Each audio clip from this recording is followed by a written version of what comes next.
The office was usually empty after 7, but the transition into emptiness was gradual, almost careful. It began with the last meeting's ending, voices lowering as if the building itself required discretion. Chairs were pushed back into place. Computer screens went dark one by one. Drawers closed with soft, final clicks. People left in small groups or alone, coats on, eyes already elsewhere. The cleaning crew arrived later, always at the same time.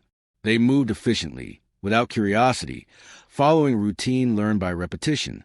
Lights were switched off in sections. Trash bins were emptied. Desks were straightened, not personalized, not questioned.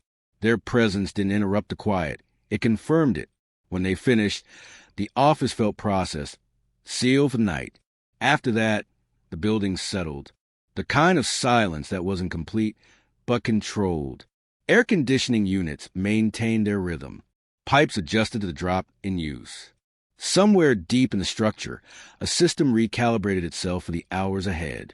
The city outside remained active, but from inside, it felt distant and abstract, reduced to muffled movement and occasional light. On the 8th floor, the accounting department became something flatter, less defined. A dark rectangle of glass and desks suspended above the streets. During the day, it was practical and forgettable. At night, it felt paused, like a room holding its breath. Everything was exactly where it should be, arranged for work that already ended, waiting without urgency for people who were no longer there. After a week, the guard stopped calling a coincidence. The repetition was too precise, too consistent to dismiss. He found himself thinking about that desk during the day, remembering the position of the light, the angle of the chair, small details he had never cared to notice before. He began adjusting his round so he would reach the accounting floor later, closer to midnight, when the building was fully settled. By then, the light was always on. It never flickered, never changed intensity. The same steady, contained glow, isolated in that single cubicle near the window, as if it belonged to a different schedule. One night, something small broke the pattern.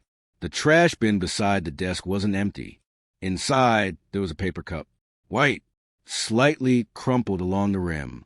When he tilted it, he saw it was still damp inside, a thin brown stain clinging to the bottom, as if coffee had been poured not long ago.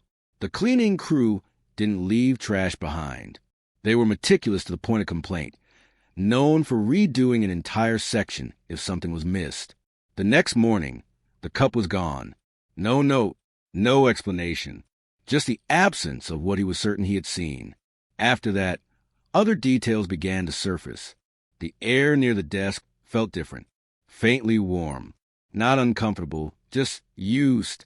The rest of the office was cold, aggressively air-conditioned, the kind of cold that made spaces feel abandoned. Near that cubicle, the temperature suggested recent presence, recent movement. He checked the access logs more than once. No badge entries after 6:12 p.m. No alarms triggered. No doors opened or forced. The system showed a perfect, uneventful night, yet the desk itself changed in ways too subtle to photograph. A pen angled slightly differently. The monitor bearing faint fingerprints, wiped clean by morning. Once, a notepad appeared with a single page torn out. No writing, just a suggestion that something had been written and removed. The guard considered reporting it, rehearsed the explanation in his head, and stopped every time. There was no clear violation, no damage, no intruder to point to. Everything looked normal. That was the problem. The guard started paying closer attention to sounds. At night, the building had its own rhythm. Elevators hummed. Pipes clicked. Somewhere, a ventilation fan rattled unevenly. He knew these noises well enough to ignore them. What he didn't recognize was the typing. It was faint, intermittent. So soft he first thought it was his radio catching interference. But when he paused outside the accounting department, the sound sharpened, a slow, deliberate tapping. Not rushed, not hesitant, someone working. He stood there longer than he should have, listening. The typing stopped the moment he shifted his weight. Silence returned, heavy and immediate. He checked the floor plan. That cubicle belonged to an employee who had resigned months ago. No replacement had been assigned. The computer, officially, was inactive, Another night, he noticed the screen was warm to the touch. Blank. No open programs. But warm. The chair showed slight wear on one armrest, as if leaned on repeatedly. The window beside the desk had a narrow strip wiped clean, just enough to see the street below. As if someone stood there often, watching traffic thin out, waiting. He began to dread that floor. Not because anything happened, but because nothing ever did. No mistakes. No mess. No proof. Just signs of careful presence. The guard stopped taking the elevator to the 8th floor. He told himself it was practical. The stairs kept him alert. But every step upward tightened something in his chest. By the time he reached the landing, he was already listening. Some nights, there was nothing. No light, no sound. Those were the worst. Because on the nights when the desk was dark, the chair was never in the same position in the morning. Slightly turned, pulled back just a little, as if whoever used it had left in a hurry. He began dreaming about the office. Long rows of empty desks. The hum of lights that never turned off. In the dreams, he was always late for something, walking faster while knowing he wouldn't arrive in time.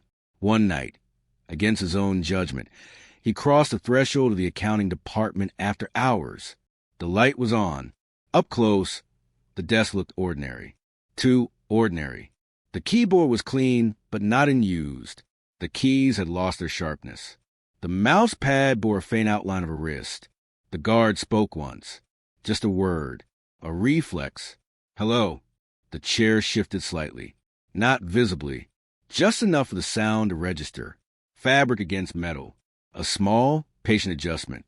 He backed away without turning around, heart steady but cold, as if his body hadn't yet understood what had happened. The light went off behind him. The next day, the guard checked the old employee records. The name attached to that desk belonged to someone who had worked there for almost 12 years. No disciplinary notes. No conflicts. Consistent performance reviews. The resignation email was brief, polite, and vague. Personal reasons. Immediate departure. What followed was quieter. The badge had been deactivated on a Friday. The desk cleared by Monday. No farewell email. No cake in the break room. People remembered the name, but not the face. Only habits. Always arriving early. Eating lunch at the desk. Leaving last. He found one note in the archive maintenance requests. Dated months after the resignation. Keyboard replacement. Keys unresponsive. The request had been closed without action. That night, the guard returned to the 8th floor earlier than usual. The light was already on. He didn't step inside this time. He stayed near the doorway, watching from the reflection in the glass. The chair was occupied. Not clearly, not fully, just a suggestion of weight. A shape implied by pressure on the cushion. The desk lamp cast shadows that didn't settle where they should. The typing began again. Slow, careful. The guard realized then that whatever was working there wasn't staying late. It had never left. After that night, the guard filed a report. He kept it factual. Light left on after hours. Possible unauthorized presence. He avoided conclusions. Avoided descriptions that felt unreliable even to him. Management responded by reassigning him to another building. The accounting floor was renovated weeks later. New desks, new computers, motion sensors installed.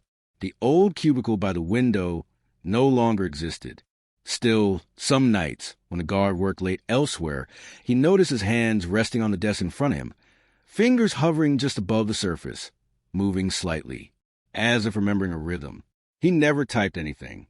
There was no keyboard, but the motion felt familiar, automatic, calm. And when he caught his reflection in darkened screens, he avoided looking too closely at the chair behind him, because it always seemed slightly pulled back, as if someone had just stood up. The office may be renovated, but some presences linger unseen, unheard, yet deeply felt. What secrets does your workplace hold after hours? If this chilling tale made you look twice at your empty office, hit the like button. And for more stories that blur the lines between the mundane and the mysterious, subscribe to our channel and never miss an update.